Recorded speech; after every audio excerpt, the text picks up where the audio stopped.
Welcome to mass IAS academy. So இன்னைக்கு நாம இந்த வீடியோவில் ப்ராஃபிட் அண்ட் லாஸ் அதில் இருக்கிற மாடல் 7 கொஸ்டின்ஸ் பற்றி தான் பார்க்க போகிறோம். சரியா? ஸோ ஆல்ரெடி நம்ம மாடல் 6 வரைக்கும் 1 to 6 வரைக்கும் வீடியோஸ் போட்டிருக்கோம். அதை பார்த்துட்டு இதுக்கு முன்னாடி வாங்க, உங்களுக்கு ஈஸியாக இருக்கும். சரியா? ஸோ ஆல்ரெடி நம்ம ப்ராஃபிட் பர்சன்டேஜ் லாஸ் பர்சன்டேஜுக்கு வந்து ஒரு ஃபார்முலா படிச்சிருக்கோம். ப்ராஃபிட் பர்சன்டேஜ் அப்புறம் லாஸ் பர்சன்டேஜுக்கு வந்து நம்ம ஒரு ஃபார்முலா படிச்சிருக்கோம். சரியா? நம்ம காமனாக எடுக்கணும் அப்படின்னா நம்ம என்ன பண்ணலாம் அப்படின்னா difference between cost price and selling price divided by cost price into 100 ஒரே ஃபார்முலாவை எடுத்துடலாம். சரியா? இப்போ காஸ்ட் ப்ரைஸுக்கும் செல்லிங் ப்ரைஸுக்கும் இடையில இருக்கிறதா வந்து என்னது?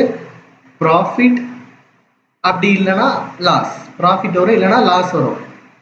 ஸோ ஒரு கொஸ்டினில் காஸ்ட் ப்ரைஸுக்கும் செல்லிங் ப்ரைஸுக்கும் இடையில நமக்கு என்ன இருக்கும் அப்படின்னா ஒன்று ப்ராஃபிட்டாக இருக்கும், இல்லைன்னா லாஸாக இருக்கும்.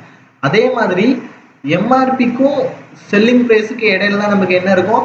டிஸ்கவுண்ட் இருக்கும். இதை வந்து மறக்கவே கூடாது. புரியுதா? ஸோ எம்ஆர்பிக்கும் செல்லிங் ப்ரைஸுக்கு இடையில தான் டிஸ்கவுண்ட் இருக்கும். காஸ்ட் ப்ரைஸுக்கும் செல்லிங் ப்ரைஸுக்கு இடையில என்ன இருக்கும்? ப்ராஃபிட் இருக்கும், இல்லைன்னா லாஸ் இருக்கும். சரியா? அப்போ difference between cost price and selling price அப்படின்னா அந்த செல்லிங் ப்ரைஸும் காஸ்ட் ப்ரைஸும் என்ன பண்ணிடணும்? சப்ட்ராக்ட் பண்ணி மேலே போட்டுருவோம். கீழே என்ன பண்ணோம்? காஸ்ட் ப்ரைஸ் இன்ட்டு 100 போட்டால் போதும் நமக்கு ப்ராஃபிட் இல்லைன்னா லாஸ் எதுக்குனாலும் நம்ம என்ன பண்ணலாம்? ஆன்சர் வந்து கண்டுபிடிச்சிடலாம். ஸோ இந்த மாடல் 7 கொஸ்டின்ஸ் எப்படி இருக்குன்னா ரேஷியோ பேஸ் பண்ணி இருக்கும். நம்ம ஆல்ரெடி ரேஷியோ அண்ட் ப்ரொபோஷன் ஒரு டாபிக் போட்டிருக்கோம். ஸோ ரேஷியோ தெரியாதவங்க அதை பார்த்துட்டு வாங்க. சரியா? ஒன்றும் பிரச்சனை கிடையாது. அதை பார்த்துட்டு அதுக்கப்புறம் பொறுமையாக அதை சால்வ் பண்ணுங்க. மேக்ஸை பொறுத்த வரைக்கும் பேசிக்ஸ்லேருந்து கற்றுக்க பாருங்க. சரியா?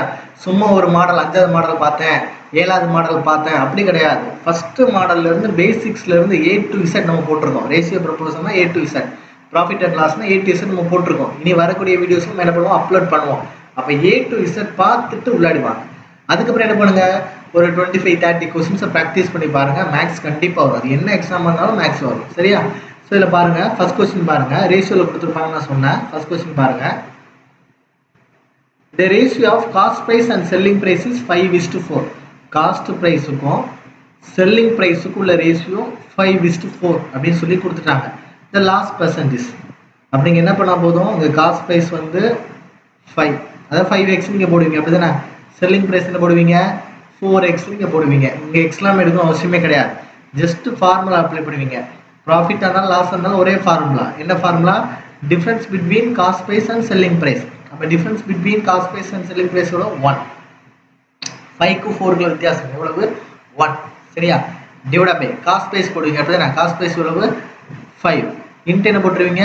100. அப்போ 1 5 25 100, 20%. ஒரே ஸ்டெப்ல ஆன்சர் முடிஞ்சுது. புரியுதா? நமக்கு தேவை வந்து என்னது? ஃபார்முலா தான். ஸோ ஃபார்முலா வந்து என்னது? Difference between cost price and selling price divided by cost price. Into என்ன போட்டுருவீங்க? 100. இந்த சைடில் என்னது? ப்ராஃபிட் பர்சன்டேஜ் கேட்டாலும் இல்லை லாஸ் பர்சன்டேஜ் கேட்டாலும் நான் என்ன பண்ண போகிறேன்? ஒரே ஃபார்முலா தான் யூஸ் பண்ண போகிறேன். இந்த ஒரு ஃபார்முலா தெரிஞ்சால் போதும், என்னால் என்ன பண்ண முடியும்? அடுத்தடுத்த கொஸ்டின்ஸை ஈஸியாக சால்வ் பண்ண முடியும். சரியா? ஒரே ஸ்டெப் தான். செகண்ட் கொஸ்டின் பாருங்க. The ratio of cost price and selling price of an article is 20:21. What is the gain percentage? Profit கேட்டிருக்காங்க. அப்போ நம்ம என்ன பண்ணுவோம்? ரெண்டுக்கு இடையில உள்ள வித்தியாசம் எடுப்போம். ரெண்டுக்கு இடையில உள்ள வித்தியாசம் எவ்வளவு? 1. காஸ்ட் ப்ரைஸ் எவ்வளவு? 20. இன்ட்டு என்ன போட்டுருவீங்க? 100. அவ்வளோதான். ஒரு 20 20 5 20 100, 5%. எப்படி? சீக்கிரம் முடிஞ்சுதா? தேர்ட் கொஸ்டின் பாருங்க. The prices of a refrigerator and a television set are in the ratio 5:3. If the refrigerator costs 5,500 more than the television set, then the price of the refrigerator is. அதாவது ஒரு குளிர்சாதன பெட்டி மற்றும் தொலைக்காட்சி பெட்டியின் விலைகள் 5:3 எனும் வீதத்தில் உள்ளது. தொலைக்காட்சி பெட்டியை விட குளிர்சாதன பெட்டியின் விலை ரூபாய் 5,500 அதிகமாக இருக்குமாயின் குளிர்சாதன பெட்டியின் விலை என்னன்னு சொல்லி கேட்டிருக்காங்க. இந்த கொஸ்டின் ரொம்ப சிம்பிள் தான். ஸோ நான் முன்னாடியே சொல்லி கொடுத்தேன். மோர் தேன், லெஸ் தேன். சரியா? மோர் தேன் ரொம்ப ரொம்ப முக்கியம். சரியா? மோர் தேன், லெஸ் தேன். இப்படி ஒரு வார்த்தை தான் நீங்கள் கொஸ்டினில் பார்த்தீங்க அப்படின்னா 2 பேருக்கு இடையில தான் கொடுத்துருப்பாங்க. A B அப்படிங்கிற 2 பேருக்கு இடையில தான் கொடுப்பாங்க. சரியா? அந்த மோர் தேன், லெஸ் தேன் ஏன்னா கம்பேர் பண்ணுறாங்க. மோர் தேன், லெஸ் தேன் தான் வந்து என்னது? கம்பேர் பண்ணுறாங்க. அவனை விட இவன் வந்து 5 ரூபாய் கம்மியாக சம்பளம் வாங்குறான், இல்லை 10,000 ரூபாய் அதிகமாக வீட்டு வாடகை கட்டுறான், அப்படி ஏதாவது ஒரு விஷயத்தில் கம்பேர் பண்ணுவோம். நமக்கே தெரியும். நம்ம கம்பேர் பண்ணால் யாரை கம்பேர் பண்ணுவோம்? நம்ம வந்து இன்னொருத்தவங்க கூட கம்பேர் பண்ணுவோம். ஸோ அதே மாதிரி என்ன பண்ணுவாங்க, இதை கம்பேர் பண்ணுவாங்க.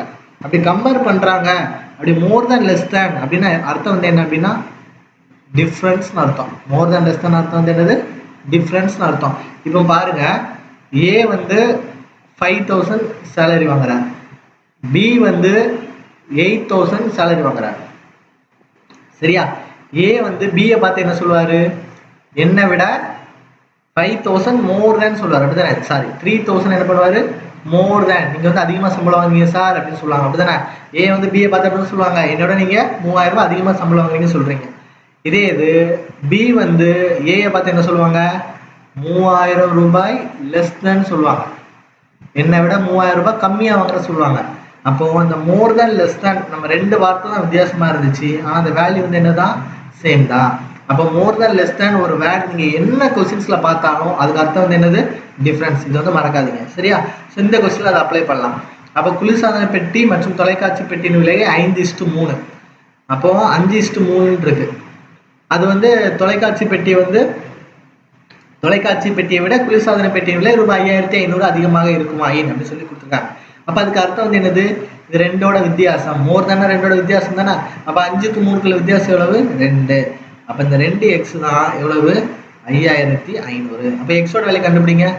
So 2 4, L 2 14, I 2 10, 0. அப்ப எக்ஸோட வேல்யூ நமக்கு எவ்வளவு கிடைச்சது, 2750 கிடைச்சாச்சு.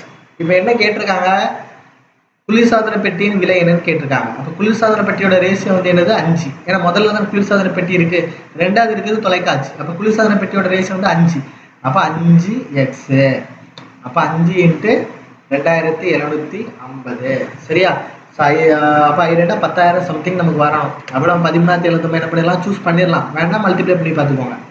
அப்ப 2275 × 5. ஸோ 5 25க்கு 5, இதை 2, 7 35, 2 37, 7, மீத 3, 2 10 3 13. 0 போட்டா போதும், 13,750 என்ன பண்ணிடலாம், ஆன்சர் எடுத்துடலாம். புரியுதா?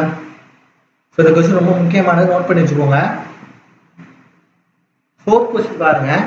If the ratio between the profit and selling price of an article is 1:5, then the ratio between the selling price and the cost price வந்து கேட்டிருக்காங்க. சரியா? என்ன கொடுத்துருக்காங்க அப்படின்னா, ப்ராஃபிட்டுக்கும் செல்லிங் ப்ரைஸுக்குள்ள ரேஷியோ 1:5 கொடுத்துருக்காங்க.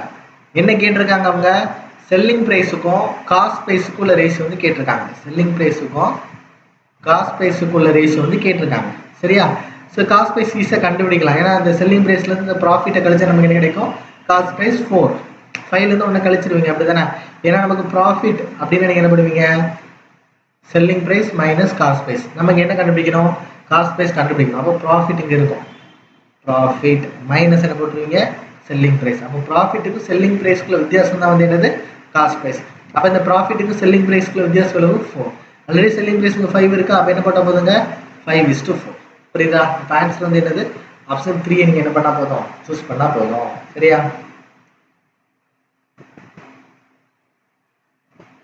5th கொஸ்டின் பாருங்க. The ratio of cost price and selling price of an article is 8:9. The profit percentage. சரியா? Profit percent கேட்டிருக்காங்க. அப்போ 8க்கும் 9க்குள்ள வித்தியாசம் வந்து எவ்வளோ, 1. காஸ்ட் ப்ரைஸ் வந்து 8 இன்ட்டு என்ன போட்டுருவீங்க, 100 போட்டுருவீங்க.